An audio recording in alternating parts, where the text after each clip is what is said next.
সবচেয়ে বড় ধাক্কাটা যেটা খাবে সরকার আমার কাছে মনে হচ্ছে সেটা অর্থ অভাব। আপনি বেতন দিতে পারবেন না, আপনার পুলিশকে বেতন দিতে পারবেন না, আপনার আশেপাশে বডিগার্ডদের বেতন দিতে পারবেন, রাস্তায় আপনি হাঁটবেন কিভাবে, কর্মচারীদের বেতন দিতে পারবেন না। আমি বলতে চাচ্ছি যে এরকম পরিস্থিতির সৃষ্টি হতে পারে বাংলাদেশে, কিন্তু এটার এবং এটাকে উদ্ধার করবে এই সময় এরকম কোনো অবস্থা আমি কাউকে দেখছি না। যেটা সমস্যা সবচেয়ে বড় এইসব পরিবেশে যেটা দাঁড়িয়ে যায়, দুর্ভিক্ষ হয়, গৃহযুদ্ধ হয়, এবং সেখানে মানে এই মিলিটেন্সির, বিশেষ করে এই আল কায়দা টাইপের মিলিটেন্সির উদ্ভব হয় খুব দ্রুত গতিতে, এবং এইটাই হলো বড় একটা ক্রাইসিস যেটা অলরেডি শুরু হয়ে গেছে। এবং এটা যদি হয় তাহলে বাংলাদেশ আর গাজার মধ্যে কোনো পার্থক্য থাকবে না। মানে যখন ওই মানে আশেপাশে যারা থ্রেট মনে করবে এইসব কারণে, তারা ওই গাজার মতো অবস্থা আমাদের দাঁড়িয়ে যেতে পারে। হয়তো সামনের দিকে খেয়াল করতে হবে, এবং তারপরে সমস্যার সমাধানে চাপিয়ে দেবে কারা? মানে আপনি বলতে চাচ্ছেন যে ভারত এবং যাদেরকে আমরা আমাদের গার্জেন মেনেছি এবং যাদের কথা মতো আমরা যা আচ্ছা তা করছি এতদিন পর্যন্ত, যেমন সার্জিও গোর আসলেন, উনি আমাদের একজন বোঝা যাচ্ছে যে ওনার কথা মতো অনেক কিছু ঘটবে। আবার ওদিকে যেমন চাইনিজ ওনার বলেই ফেললো যে যেহেতু ওনারা বড় ধরনের ইনভেস্টার এই দেশে, ওনারা ইনভেস্ট করবেন না এখন, বুঝা গেল। তো ওই মেসেজটাই এখন ওনারা দিচ্ছেন ওই জন্যই যে দেশ এখন একটা মহা দুর্যোগের মধ্যে আছে এবং সামনে আরো বড় দুর্যোগ অপেক্ষা করছে, যে কোনো প্রক্রিয়া হোক যেভাবেই বলেন না কেন। এবং উনি সেখানে আসবেন এবং আসার পরে একটা বড় ধরনের কি বলবো এটাকে। তো রয়েছেন জাতীয় পার্টির চেয়ারম্যান, সাবেক মন্ত্রী এবং সাবেক বিরোধী দলীয় নেতা সংসদের জি.এম. কাদের। জনাব জি.এম. কাদের, আপনাকে স্বাগত জানাচ্ছি আপনার আমাদের অনুষ্ঠানে। আমি শুরুতেই যে প্রশ্নটি করতে চাই সেটা হচ্ছে যে বিএনপি সরকার 18 ফেব্রুয়ারি ওথ নিল, 6 মাস হতে যাচ্ছে। এই পর্যায়ে এসে আপনার রাজনৈতিক অভিজ্ঞতা থেকে বিএনপিকে কত মার্কস দিবেন, অথবা কোথায় কোথায় আপনি অসঙ্গতি দেখছেন, কিভাবে মূল্যায়ন করবেন? আমার কাছে মনে হচ্ছে বিএনপিকে পাস মার্ক দেওয়া যাচ্ছে না। সত্যি কথা বলতে আমি দুঃখিত। আমরা খুব আশাবাদী ছিলাম যে এবার বিএনপি আসলে ওই অন্তর্বর্তীকালীন সরকার চেয়ে একটা ভালো কিছু আমরা দেখব, কিন্তু যা দেখছি এখন পর্যন্ত মোটামুটি অন্তর্বর্তীকালীন সরকারের একটা এক্সটেনশন বা একই নীতিধারা, একই ধরনের রাজনৈতিক কর্মকাণ্ড, একই লাইনের দেশ এখনো চলছে, যেটাকে তখনও আমরা খুব বিপজ্জনক মনে করেছিলাম, এখনো বিপজ্জনক মনে করছি। এবং এ পর্যন্ত সবচেয়ে যেটা বড় কথা, যেটা মানুষের সবসময় প্রথম প্রায়োরিটি থাকে, মানে জানমাল ইজ্জতের নিরাপত্তা, এটা অন্তর্বর্তীকালীন সরকারের সময় যা ছিল এখন ওর থেকে কোনো রকম তেমন উন্নতি হচ্ছে না, বরং দিন দিন অনেক ক্ষেত্রেই অবনতি হচ্ছে। বিভিন্ন সংস্থা, টিআইবি কয়েকদিন আগে একটা রিপোর্ট দিল, প্রথম 100 দিনে 600 সামথিং 29 জন বোধহয় হত্যাকাণ্ড, আর কতজন, এগুলো সব মানে বিরাট সব নেগেটিভ নিউজ আর কি। এবং বিভিন্ন জায়গায় শিশু ধর্ষণ, বলৎকারে, মানে মানুষকে বিভিন্ন জায়গায় খুন, যখন একেবারে অরাজকতার একেবারে চরম, এবং কোন রকম কোনো নিরাপত্তা কারণে এরকমই একটা পরিস্থিতি আমরা লক্ষ্য করছি। এবং সেটা আগের থেকে কোনো অংশেই ভালোর দিকে যাচ্ছে এরকম মনে হয়নি। পরের দিকে যেটা সেকেন্ড মানুষের কনস্ট্যান্ট থাকে সেটা হলো খেয়ে পরে বেঁচে থাকার, সেখানেও বিরাটভাবে একটা ধাক্কা খাচ্ছে মানুষ। জিনিসপত্রের দাম প্রতিদিনই বাড়ছে, আর চাকরির সুযোগ সুবিধা, ব্যবসায়ের সুযোগ সুবিধা প্রতিদিন কমে যাচ্ছে। আমাদের মির্জা ফখরুল ইসলাম সাহেব তো কয়েকদিন আগে বললেন যে প্রায় ওনাদের হিসাবে, সরকারি হিসাবে 4 কোটির মতো শিক্ষিত বেকার যুবক এখন আছে। তারপরে মিল ফ্যাক্টরি বন্ধ হওয়ার খবর তো আর এটা দিয়ে শেষ করা যাচ্ছে না, প্রতিদিনই শোনা যাচ্ছে নতুন নতুন মিল কারখানা বন্ধ হয়ে যাচ্ছে, গ্যাসের অভাবে, বিদ্যুতের অভাবে, নানান ধরনের সমস্যার কারণে, এবং আলটিমেটলি ব্যবসা বাণিজ্য মন্দা হয়েছে। সেটা হলো যে এই গত 10ই আগস্টে একটা ইউনাইটেড নেশনস সিকিউরিটি কাউন্সিলের একটা কমিটি আছে, অ্যানালিটিক্যাল সাপোর্ট অ্যান্ড কি বলে ওটাকে, স্যাংশন মনিটরিং। এই স্যাংশন মনিটরিং করার জন্য যে বিভিন্ন জায়গায় যে আল কায়দা বা জঙ্গি সংগঠনদের যে স্যাংশন দেওয়া, তার মনিটরিং করে অ্যানালিটিক্যাল সাপোর্ট দেওয়ার জন্য সিকিউরিটি কাউন্সিলে তারা যে অ্যাডভাইস করে, সেখানে 10ই আগস্টে তারা অ্যাডভাইসের মধ্যে একটা বড় জিনিস উঠে এসছে, সেখানে বাংলাদেশের নাম উঠে এসছে। তারা বাংলাদেশের দক্ষিণ এশিয়ার বিভিন্ন জায়গায় এটা বৃদ্ধি পাচ্ছে, বিশেষ করে ওই যেটাকে ইসলামিক স্টেট বা আল কায়দা বলে এদের নেটওয়ার্ক, এবং বাংলাদেশে সুনির্দিষ্টভাবে তারা বলছে যে এটা নেটওয়ার্ক গড়ে তোলার পরিকল্পনা চলছে এবং সেটা চলছে, কাজ এগিয়ে যাচ্ছে, এবং এটাতে তারা উদ্বেগ প্রকাশ করেছে। ফলে সামনের দিকে আমাদের যেটা একটা ইন্টারন্যাশনাল কমিউনিটির কাছে যে আমাদের একটা মানে ইমেজ, এটা ব্যাপকভাবে ইমেজ সংকট হয়েছে। যেটা আমি একটু আগে বললাম যে উগান্ডার চেয়েও আমাদের পাসপোর্ট এখন মানুষের মানে বেশি খারাপের দিকে, মানের দিকে খারাপের দিকে গেছে। বিভিন্ন দেশের লোকরা এখন আমাদেরকে দেখলেই মানে একটা আটকে ওঠার মতো অবস্থা, এবং সেই যে একটা ইমেজ সংকট, তার মধ্যে দেশের মানুষ খেতে পারছে না, চলতে পারছে না, মানুষের জীবনমানের কোনো নিরাপত্তা নেই। কাজে এইসবের থেকে পরিত্রাণের কোনো সম্ভাবনা হঠাৎ করে যে দেখে মনে করলাম না ঠিক আছে এখন আছে 2 মাস পরে ভালো হবে, এরকম কোনো দেখা যাচ্ছে না। আমি একটা জিনিস এখানে বলি, সেটা হলো বাজেটের সময়, বাজেট অ্যানালাইসিস করার সময় একটা জিনিস বলেছিলাম যে আমরা যেহেতু অর্থনৈতিক মন্দা চলছে আমাদের সারা বিশ্বে, এখন অর্থনৈতিক মন্দা, আমাদের দেশে অর্থনৈতিক মন্দা চলছে, সেখানে যে টার্গেট দেওয়া হচ্ছে, যেভাবে বাজেট করা হয়েছে, সেই বাজেটে যে মানে যেটা আর্নিং দেখানো হয়েছে, আমি বলছি এই আর্নিং তারা করতে পারবে না। 2 লক্ষ প্রায় 29 থেকে 30 হাজার কোটি টাকা মানে যে আর্ন করবে, তার চেয়ে পরিচালন ব্যয় যে সরকার চালাতে যে ব্যয়, তার চেয়ে কম আর্নিং হবে সার্বিকভাবে, এবং সেটাকে ঋণ করে মোকাবেলা করতে হবে। কাজে সরকার কিন্তু সামনে, কালকে আমাদের এক মন্ত্রী, আমাদের ইকবাল হোসেন টুকু, উনি বলেছেন এক জায়গায়, হয়তো কথায় বলেছেন, কিন্তু কথাটা খুব গুরুত্বপূর্ণ কথা, যে সামনের দিকে আমরা সরকারি কর্মকর্তা কর্মচারীদের বেতন দিতে পারবো কিনা সেটা নিয়ে সংশয় দেখা দিয়েছে, এবং এটা আমি বাস্তবতাই মনে করছি। আমরা বেতন কিন্তু এখনো ওনারা দিতে পারছেন না, ঋণ দিয়ে দিচ্ছেন, এবং সামনে পুরো বছর ঋণ দিয়েই তাদেরকে চালাতে হবে, এবং এই ঋণের কোনো মানে ঋণ করার কোনো জায়গা নেই। বাংলাদেশের ব্যাংকও এমন কোনো সাফিসিয়েন্ট নেই, বিদেশিরা কেউ ঋণ দিচ্ছে না, কেউ বাজেট সাপোর্ট কিছু করছেন না। কাজে সরকারকে বড় একটা ধাক্কা দিতে হবে।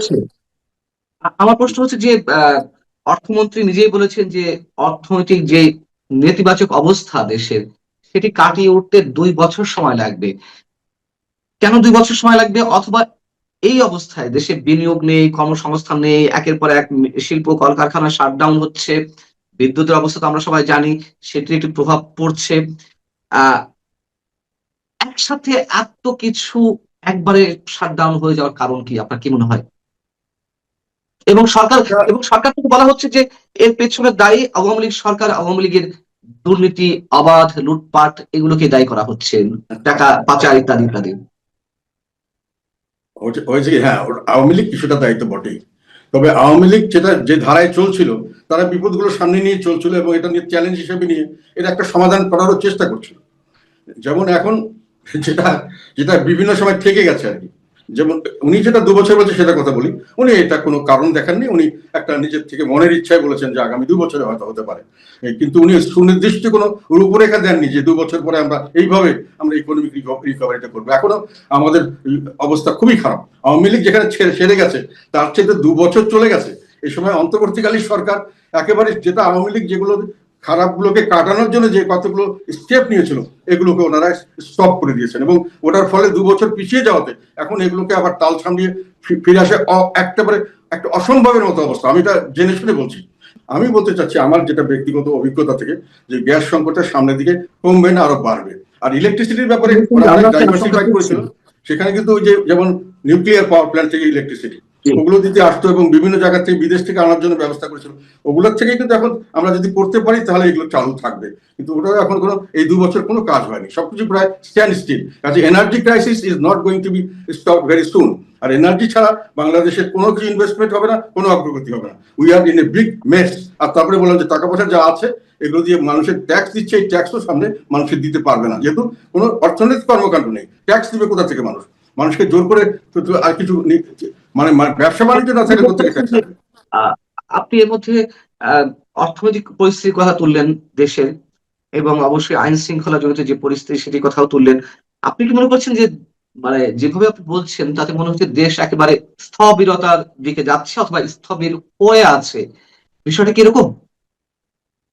বাংলাদেশ এখন যে পজিশন আছে, আমি উৎকণ্ঠিত। এখন আমি উৎকণ্ঠিত কি অযথা হচ্ছে এরকম মনে করার অনেক কারণ থাকতো, কিন্তু আমি খুবই অভিজ্ঞতা সম্পন্ন মানুষ। আমি এনার্জি সেক্টরে কাজ করেছি এখানে, আমি মন্ত্রী এমপি হওয়ার আগে প্রায় 7-8 বছর আমি স্পেশালি ট্রেন ছিলাম। পরে এখানে এসে আমি বাণিজ্য মন্ত্রণালয়ে কাজ করেছি, আমি ইন্টারন্যাশনাল যেমন বিমান পর্যটন মন্ত্রণালয়ে কাজ করছি, আমার কিন্তু ওয়াইড একটা অভিজ্ঞতা আছে। আমি সেজন্য এনার্জি সিকিউরিটি সম্পর্কে আমি ওই 2023-24 সালে আমি ওয়ার্ন করেছিলাম যে এনার্জি সিকিউরিটি, তবে সরকার কিছু কিছু ব্যবস্থা গ্রহণ করা শুরু করেছিল, ওটা সাফিসিয়েন্ট হতো কি না হতো সেগুলো সব স্টপ হয়ে গেছে, সেগুলো এখন কিছু নেই। কাজে সামনের দিকে ধপ করে এনার্জি আরো কমে যাবে, এবং বিদ্যুৎ না থাকলে আর গ্যাস না থাকলে আপনি পৃথিবীর যে কোনো লোককে আনবেন, এখানে কেউ কিছু করতে পারবে না, এখানে কোনো ইনভেস্টমেন্ট হবে না। এত কোটি কোটি মানুষ বেকার, এদের কোনো যাওয়ার জায়গা নেই। আল্লাহ হয়তো আমাদের রক্ষা করবে, সবসময় আল্লাহ আমাদের রক্ষা করে। আমার কাছে মনে হচ্ছে খারাপ অবস্থা, খারাপ। এবং সরকার মানে সবচেয়ে বড় ধাক্কাটা যেটা খাবে সরকার, আমার কাছে মনে হচ্ছে সেটা অর্থ অভাব। আপনি বেতন দিতে পারবেন না, আপনার পুলিশকে বেতন দিতে পারবেন না, আপনার আশেপাশে বডিগার্ডদের বেতন দিতে পারবেন, রাস্তায় আপনি হাঁটবেন কিভাবে, কর্মচারীদের বেতন দিতে পারবেন না।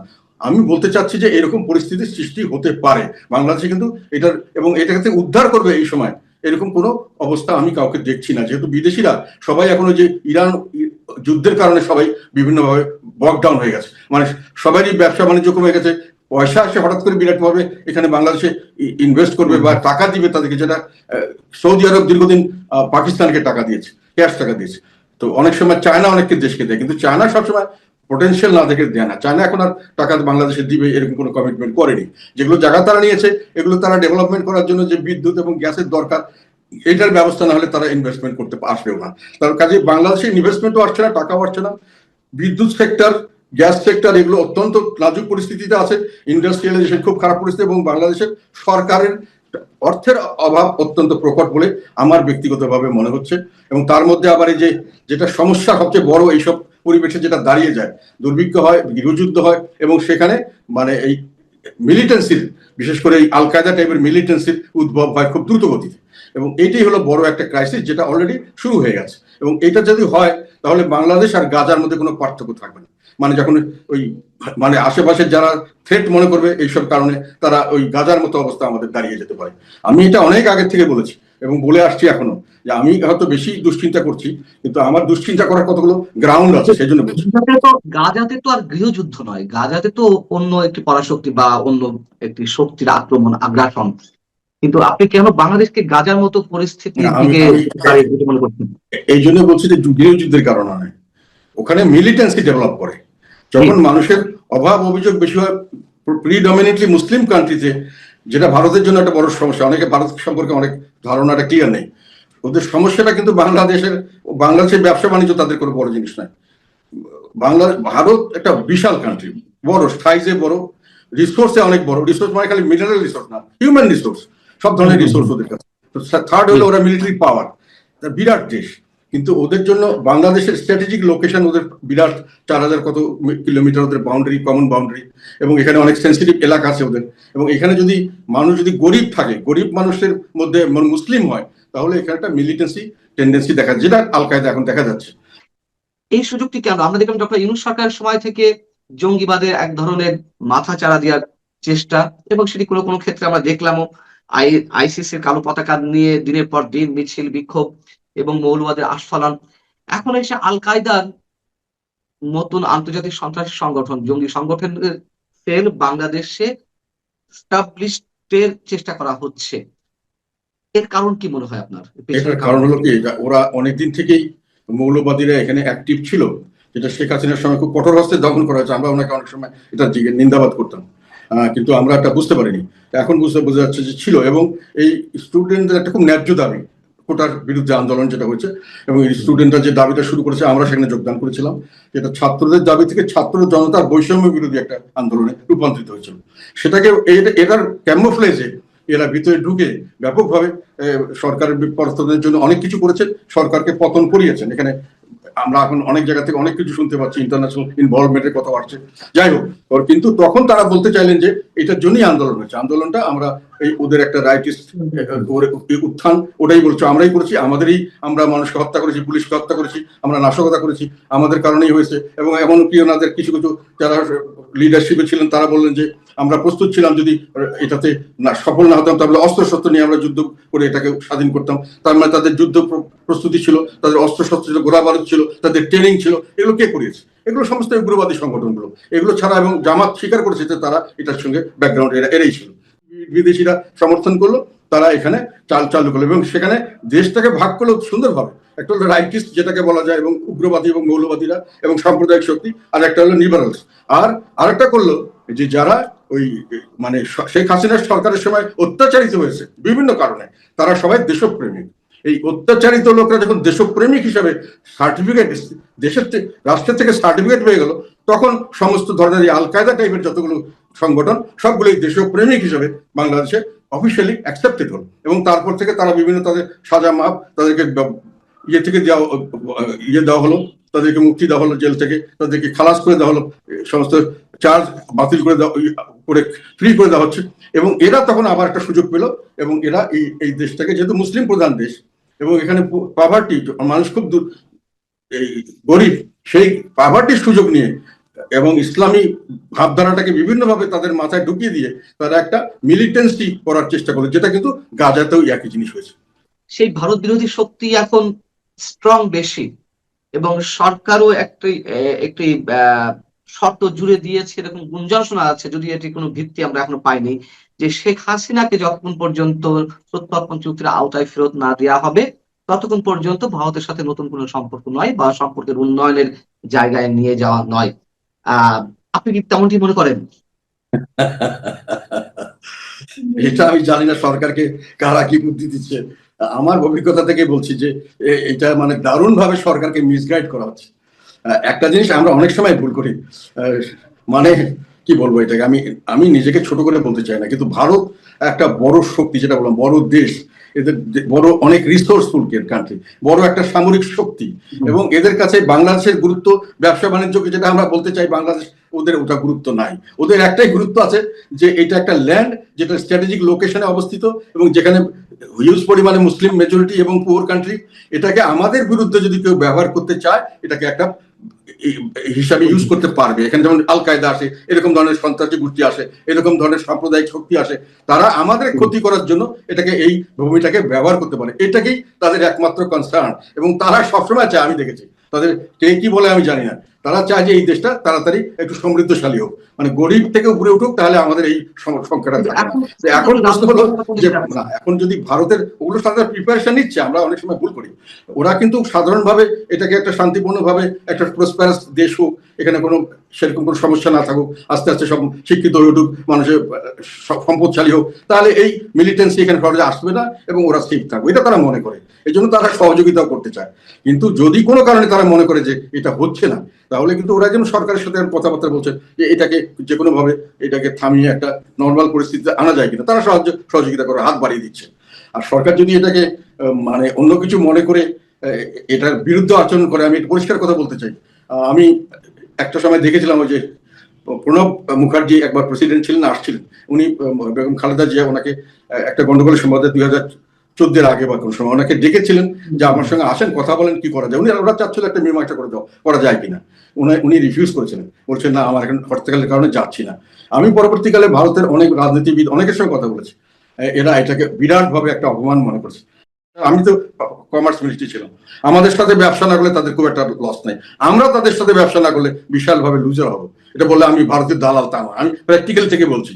তো যাই হোক, ওটা না, কিন্তু সেকেন্ড অপশনও তাদের কাছে থাকে, মানে যদি এটা না হয় then they will take other options. But তারা এই অপমানটাকে খুব সহজভাবে গ্রহণ করবে না, এটা আমার অভিজ্ঞতা থেকে বলছি। এবং এটা যদি ওনারা কোনো কারণে এটা এই ধরনের মত নিয়ে থাকেন যে আমরা চোখে চোখ রেখে কথা বলবো ইত্যাদি, আমি মনে করি জিনিসটা পরবর্তীকালে বর্তমান সরকারের জন্য এবং দেশের জন্য ক্ষতিকারক হতে পারে। যেমন জিএম কাদের একটি বিষয় বেশ গুঞ্জন আকারে শোনা যাচ্ছিল, যখন ভারতে নিযুক্ত মার্কিন রাষ্ট্রদূত এবং দক্ষিণ এবং মধ্য এশিয়া বিষয়ক মার্কিন বিশেষ দূত সার্জিও গোর কদিন আগে বাংলাদেশ সফরে এলেন। তিনি ওই সময় আপনার সঙ্গে বৈঠক করেছেন এবং আওয়ামী লীগের কারো কারোর সঙ্গে বৈঠক করেছেন। এই বিষয়টি আসলে কি? না, উনি এসেছিলেন, ওনার আমরা যতটুকু আমরা দেখলাম, উনি একেবারে একটা কোনো কিছু বোঝার জন্য আসেননি, বুঝে শুনে এসছেন এবং কিছু মেসেজ দিয়ে গেছেন বিভিন্ন জায়গায়, এটা আমরা যেটা বুঝতে পেরেছি। আমার সঙ্গে কথা বলার কথা হয়েছিল, অনেক সময় অনেক লেভেল থেকে বলা হয়েছিল, পরবর্তী থেকে এটা হয়নি। আওয়ামী লীগের সঙ্গেও কতটুকু হয়েছে আমি জানি না, এটা হয়তো কোনো কারণে ওটার প্রয়োজন মনে করেনি আমাদেরটা, কেননা ওনারা আমাদের সম্পর্কে ওয়াকিবহাল ছিলেন, সব বুঝে এসছেন। ওনারা যে জিনিসটি করতে চাচ্ছেন বলে আমরা বিভিন্নভাবে হিন্টস পাচ্ছি, যেটা অনেকদিন আগের থেকে ভারত বলে আসছিল যে একটা ইনক্লুসিভ পলিটিক্স দরকার, এবং নির্বাচনটা তারা ইনক্লুসিভই চেয়েছিল। যাই হোক, সেটা পরের কথা, নির্বাচন যখন হয়ে গেল, তারপরেও ইনক্লুসিভ রাজনীতি মানে সব দলকে সমানভাবে রাজনীতি করার সুযোগ দিতে হবে, না হলে স্টেবিলিটি আসবে না, এটা ছিল ভারতের কথা। পরবর্তীকালে ওই সার্জিও গোর উনি এসে যেটা বললেন, এবং ওনার বডি ল্যাঙ্গুয়েজে যেটা বোঝা গেল যে উনি মোটামুটি ভারতের সাথে, ভারত যেটা করতে চাচ্ছে ওনারা তাদের বিরোধিতা করছেন না বা তার সঙ্গে একমত, ওনারা এই ধরনের মনে হলো আর কি। আর তারপরে যেটা সবচেয়ে মজার ব্যাপার হলো যে তার একদিন পরেই বোধহয় চাইনিজ অ্যাম্বাসেডার একটা সাংঘাতিক কথা বলেছেন, যেটা খুবই আমার কাছে মনে হচ্ছে যে এটা গুরুত্বপূর্ণ আর কি। ওটাও উনি একই কথা বলেছেন যে বাংলাদেশে এই মুহূর্তে প্রয়োজন হলো মানে স্থিতিশীলতা এবং ঐক্যবদ্ধ, মানে জাতীয় একটা ঐক্য আর কি। মানে অর্থ হলো একই কথা, যে স্থিতিশীলতা দরকার এবং স্থিতিশীলতার জন্য ইনক্লুসিভ রাজনীতি দরকার। এই কথাটা সকলেরই একই মেসেজ আর কি। তো ওই মেসেজটাই এখন ওনারা দিচ্ছেন ওই জন্যই যে দেশ এখন একটা মহা দুর্যোগের মধ্যে আছে এবং সামনে আরো বড় দুর্যোগ অপেক্ষা করছে। এটা জাতীয় ঐক্য ছাড়া এই এই দুর্যোগ মোকাবেলা সম্ভব না, এবং কেননা জাতীয় ঐক্য ছাড়া কোনো স্থিতিশীলতা সম্ভব না। আপনি অর্ধেক লোককে মেরে কেটে সাফ করে দিয়ে বাকি অর্ধেককে নিয়ে দেশ চালাবেন, এবং এটাও তো এক ধরনের জেনোসাইড। তারা যেভাবে বলছে সব নিশ্চিহ্ন করে দেওয়া হবে, তাদের কোনো রাইটস রাখা হবে না, তাদের কোনো ফিজিক্যালি তাদেরকে রাখা হবে না, এই ধরনের হুমকি তো দেওয়া হচ্ছে এবং কাজ করা হচ্ছে যে সামনের দিকে ইনক্লুসিভ রাজনীতি করতে হবে। এবং এটা যদি বর্তমান সরকার সহজভাবে না করেন, ভালো না করলে হয়তো চাপিয়ে দেওয়া হবে, এবং সেইভাবে হয়তো সামনের দিকে খেয়াল করতে হবে এবং তারপরে সমস্যার সমাধানে। চাপিয়ে দিবে কারা? মানে আপনি বলতে চাচ্ছেন যে ভারত এবং যাদেরকে আমরা আমাদের গার্জেন মেনেছি এবং যাদের কথা মতো আমরা যা আচ্ছা তা করছি এতদিন পর্যন্ত, মানে বড় বড় শক্তি আর কি, যারা আমাদের আশেপাশে কাজ করছে। এটা তো আমি স্পেসিফিক্যালি বলতে গেলে এখন মানে অনেক দিন থেকে তো আমরা দেখছি, যেমন সার্জিও গোর আসলেন, উনি আমাদের একজন, বোঝা যাচ্ছে যে ওনার কথা মতো অনেক কিছু ঘটবে। আবার ওদিকে যেমন চাইনিজ, ওনারা তো বলেই ফেললো যে যেহেতু ওনারা বড় ধরনের ইনভেস্টার এই দেশে, ওনারা ইনভেস্ট করবেন না এখন, বুঝা গেল, আনটিল আনলেস স্টেবিলিটি আসে, এবং তার জন্য তারা ইউনিটি চাচ্ছেন, এটা বোঝা গেল। ভারত তো অনেক আগে থেকে বলছেন যে আমরা ইনক্লুসিভ নির্বাচন চাচ্ছি। তো মোটামুটি এই শক্তিগুলি তো এক হয়ে গেছেন একটা ব্যাপারে, এটা আমরা যদিও পরিষ্কার ভাবে না বললেও ইনডাইরেক্টলি বা কিছুটা ক্ষেত্রে পরিষ্কার বোঝা যাচ্ছে যে সামনের দিকে রাজনীতিকে তারা ওই দিকে নেওয়ার জন্য চেষ্টা করবেন। এবং এটা থেকে যারা চীন তো এই মুহূর্তে বাংলাদেশে ইনক্লুসিভ রাজনীতি হোক আর না হোক সেদিকে তাকাচ্ছে না, তাদের প্রভাব বিস্তার করতে চাইছে। আবার চীনকে ঠেকানোর জন্য ভারত আর যুক্তরাষ্ট্র এক হয়েছে। সার্জিও গোরের যে বাংলাদেশ সফর, সেটির অন্যতম লক্ষ্য ছিল চীনের প্রভাব মোকাবেলা করা। তাহলে ইনক্লুসিভ রাজনীতির ক্ষেত্রে ভারত এবং যুক্তরাষ্ট্র এই মুহূর্তে না হয় তাদের স্বার্থের জায়গা থেকে এক হচ্ছে, চীন কি তাদের জায়গায় একমত পোষণ করবে? এটা আমাদের কতগুলো ভুল ধারণা আর কি। রাজনীতিতে চীন কিন্তু একটা কথা, চীনের একটা ইয়েতে আছে যে বিড়াল সাদা কি কালো সেটা আমার দেখার বিষয় না, ইঁদুর মারে কিনা সেটা দেখবো আমি। মানে চীনের রাজনীতি হলো আমি ব্যবসা করতে চাই ওই দেশের সঙ্গে, আমি বাণিজ্য করব, তার জন্য পরিবেশ দরকার আমার, এবং সেটা কে করতে পারবে সেটা বড় জিনিস নয়। আর ফ্রেন্ডশিপ ও রাজনীতিতে কোন সময় যে চায়না এবং আমেরিকা এক হবে কারো বিরুদ্ধে, আবার কোন সময় যে ভারত আর চায়না এক হবে আরেকজনের বিরুদ্ধে, আবার কোন সময় যে ভারত আর আবার ইন্ডিয়া এক হবে আবার চায়নার বিরুদ্ধে, এগুলো খুবই মানে এগুলো কোনো ওয়েল ডিফাইন্ড না। যখন যেটা পরিবেশ সৃষ্টি হয় এইভাবে ইউজ করা হয়। রাজনীতির খেলার এটি যে কেউ কোনো পার্মানেন্ট বন্ধু না, কেউ কোনো পার্মানেন্ট শত্রু না। তো আমার একটা কথা বলে, চীন একেবারে পরিষ্কার বলেছেন, চীনের অ্যাম্বাসেডারের বক্তব্য আমি যেটা ফলো করেছি, একটা সাংবাদিকদের উত্তরে উনি বলছেন যে বাংলাদেশের জন্য এখন স্থিতিশীলতা দরকার এবং জাতীয় ঐক্য দরকার, এই ধরনের একটা কথা আমি শুনেছি আর কি ওনার একটা প্রেস ব্রিফিং। চীনের রাজদূত কিন্তু, আপনি যার কথা বলছেন ইয়াং ওয়েন, চীনের অ্যাম্বাসেডার, তিনি কিন্তু আবার স্পষ্ট করে বলেছেন, বা চীনের প্রেসিডেন্টও এই ধারণা দিয়েছেন যে বাংলাদেশে অন্য কারোর হস্তক্ষেপ তারা বরদাস্ত করবে না। যে কথা তারা এর আগে কখনো এভাবে কখনো বলেনি, সেই কথা বলেছে, যে অর্থাৎ তারা যুক্তরাষ্ট্র ও ভারতকেই মিন করেছে। যেটাই মিন করুক, ওনারা বরদাস্ত করবে না ওটাও বলবে, আবার বাকি সবাই এটা একই কথা বলবে। কাজে এটা নিয়ে কোনো কিছু করার নেই। ওনারা বরদাস্ত করবেন না মানে কি, এখন বাংলাদেশ যদি কোনো কারণে আমেরিকার এগেনস্টে চলে যায় বা ভারতের এগেনস্টে চলে যায়, তাহলে কি চীন সামরিক শক্তি নিয়ে আমাদেরকে সেভ করতে আসবে? মানে এটা এরকম ধরনের মনে হচ্ছে কাউকে। মানে এই ধরনের চিন্তাগুলো খুব বাস্তবসম্মত চিন্তা নয় আর কি। এগুলো কেউ কারোর জন্য ওইভাবে যুদ্ধে নেমে পড়ে না। সেটা আমরা দেখেছি, আগেও দেখেছি। পাকিস্তানের সঙ্গে যখন বাংলাদেশ স্বাধীনতা সংগ্রামের সময়, তখন তো আমেরিকা ওদের সঙ্গে ছিল, চীনও ওদের সঙ্গে ছিল, তারপরেও তো ঘটনা ঘটেছে আর কি। কাজেই ওইভাবে সামরিকভাবে হস্তক্ষেপ সরাসরি করা কোনো দেশের পক্ষে এত সহজ নয়। আর কেনই বা করবে? তারা ব্যবসা করতে চায়, ব্যবসা হলেই হলো। আপনার ব্যক্তিগত একটি অভিমত চাই, যে শেখ হাসিনা ফিরে আসার ঘোষণা দিয়েছেন ডিসেম্বরের মধ্যে, আপনি মনে করেন পসিবল, মানে তিনি ফিরে আসবেন? It is not only possible, এটা আমার ব্যক্তিগত অ্যাসেসমেন্ট, ইট ইজ এভিডেন্ট, এবং ইট ইজ ওনার জন্য এটা হচ্ছে কোনো সেকেন্ড কোনো অল্টারনেটিভ নেই। উনি, আমি রাজনীতিবিদ হিসাবে বলছি, ওনার রাজনীতি আমি যতটুকু দেখেছি, এবং ওনার কোনো অল্টারনেটিভ নেই। মানে একটা হুলস্থুল একটা অব্যবস্থা চলছে দেশে এখন, এগুলোর থেকে দেশের মানুষ এমনিতেও অ্যাগ্রিভড, বিভিন্নভাবে তারা খুশি না। এখন খুশি না হলে যেটা হয়, সকলের দোষটা গিয়ে পড়ে সরকারের কাছে, সরকার দায়িত্ব নিছে, বড় বড় কথা বলেছে, এখন আমাদের এই অবস্থা কেন? তখন মানুষ হই হই করে মাঠে নেমে পড়ে।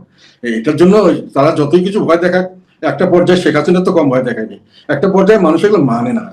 মানুষের যান বাঁচানোর জন্য যখন দেওয়ালে পিঠ থেকে যায় তখন তারা সামনে এগিয়ে যায়, বন্দুকের গুলির কাছেও তারা এগিয়ে যায়।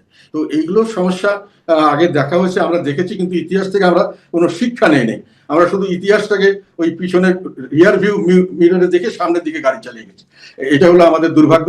আমি আশা করব বর্তমান সরকারের এখনো সময় আছে, এগুলো জিনিস বিবেচনা করবেন এবং আমরা ওনাদের সহায়তা করবো, সর্বাত্মক সহায়তা করবো। ওনারা যদি ভালো চালায় আমরা কোনো বাধা দিব না, কিন্তু আমাদেরকে নিশ্চিহ্ন করতে চাইলে তো আমরা যদি উঠে দাঁড়াবো, এটা তো স্বাভাবিক। আপনি শেখ হাসিনা ইস্যুতে তাহলে আপনি বেশ কনফিডেন্ট যে, অথবা আপনার যে সোর্স, আপনার যে অভিজ্ঞতা, আপনার যে নানান ধরনের ইনফরমেশন আপনার কাছে রয়েছে, সব মিলিয়ে তিনি ফিরছেন?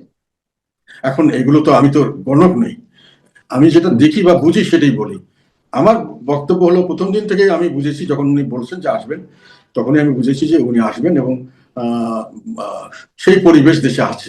উনি আসলে উনি আসতে পারবেন এবং সেভাবে যে কোনো প্রক্রিয়া হোক, যেভাবেই বলবেন না কেন, এবং উনি সেখানে আসবেন এবং আসার পরে একটা বড় ধরনের কি বলবো এটাকে, রিপু হবে, সারা দেশে একটা ঢেউ উঠবে, এটাও আমি জানি। মানে আমার বাস্তব অভিজ্ঞতা থেকে বলছি না, আমি বলছি আমার ধারণা থেকে। এগুলো তো অনেকবার আমরা দেখেছি আগে, কাজে এগুলো আমরা বুঝি। তো এখন যতটুকু এটা, এখন আমি যেটা বলছি সেটা তো আমি তো গণক না, আমি যেটা বলছি আমার ধারণার থেকে বলছি, আমার অ্যানালাইসিস থেকে বলছি, কিছুটা আমার অতীতের অভিজ্ঞতা থেকে বলছি। কাজেই এরপরে এটা ভুল হতে পারে, যেটা কেউ যদি মনে করে ভুল হলে তারা খুশি হবে, তাহলে ঠিক আছে। আপনাকে অনেক অনেক ধন্যবাদ জনাব জি এম কাদের, আমাদেরকে সময় দেওয়ার জন্য। আপনি ভালো থাকবেন।